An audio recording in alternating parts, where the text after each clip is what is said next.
Shalom saudara, kita berjumpa lagi di hari Sabtu tanggal 30 Mei 2020, Renungan Harian Mesbah Keluarga GBI Kristus Hari Hidup dengan tema Teguran Tuhan saat kita melawan. Pembacaan kita hari ini di Amsal pasal 19 ayat 1 sampai 29 dan ayat emas kita hari ini di ayat 20. Dengarkanlah nasihat dan terimalah didikan supaya engkau menjadi bijak di masa depan.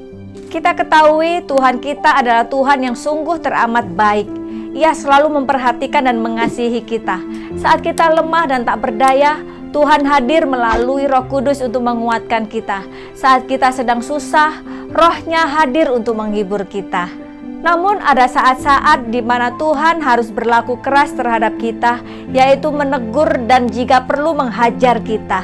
Di dalam Wahyu pasal 3 ayat 19 dikatakan, barang siapa kukasihi, ia kutegur dan kuhajar. Sebab itu relakanlah hatimu dan bertobatlah. Tuhan berlaku keras kepada kita bukan tanpa sebab. Karena sesuai di dalam Yesaya 50 ayat 2a dikatakan, ketika aku datang tidak ada orang dan ketika aku memanggil tidak ada yang menjawab. Ketika Tuhan datang kepada kita, kita tidak peduli. Dan ketika Tuhan memanggil, kita tidak menjawab. Saat itulah Tuhan akan berlaku keras terhadap kita, supaya kita segera menyadari kesalahan yang telah kita perbuat. Saudara yang terkasih, jika Tuhan mendidik kita dengan keras melalui hajaran atau pukulan, bukan berarti Dia tidak mengasihi kita. Justru Tuhan menunjukkan kepeduliannya, kasih-Nya, dan tanggung jawabnya atas hidup kita. Sebab Tuhan tidak ingin kita semakin melenceng dari jalan-jalannya.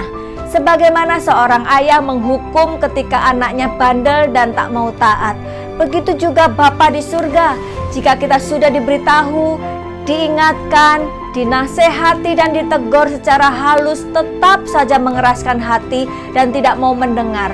Saudara, seperti yang dikatakan di dalam Amsal pasal 13 ayat 24 dikatakan, siapa tidak menggunakan tongkat benci kepada anaknya, tetapi siapa mengasihi anaknya menghajar dia pada waktunya.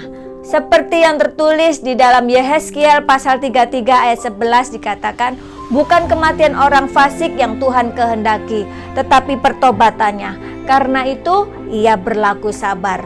Saudara, bila Tuhan menghajar dan memukul kita, berarti Tuhan memiliki rencana yang indah di balik semuanya itu.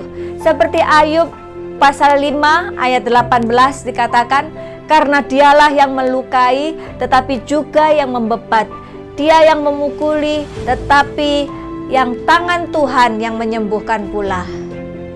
Ketika kita menempuh jalan yang salah, Roh Kudus berbicara dengan lembut kepada kita untuk mengingatkan. Janganlah mengeraskan hati bila ditegur dan diperingatkan, karena hal itu untuk kebaikan hidup kita. Mari saudara, Tuhan harus berlaku keras kepada kita, karena Ia tidak ingin kita bermain-main dengan dosa dan mengalami kebinasaan. Shalom, Tuhan memberkati.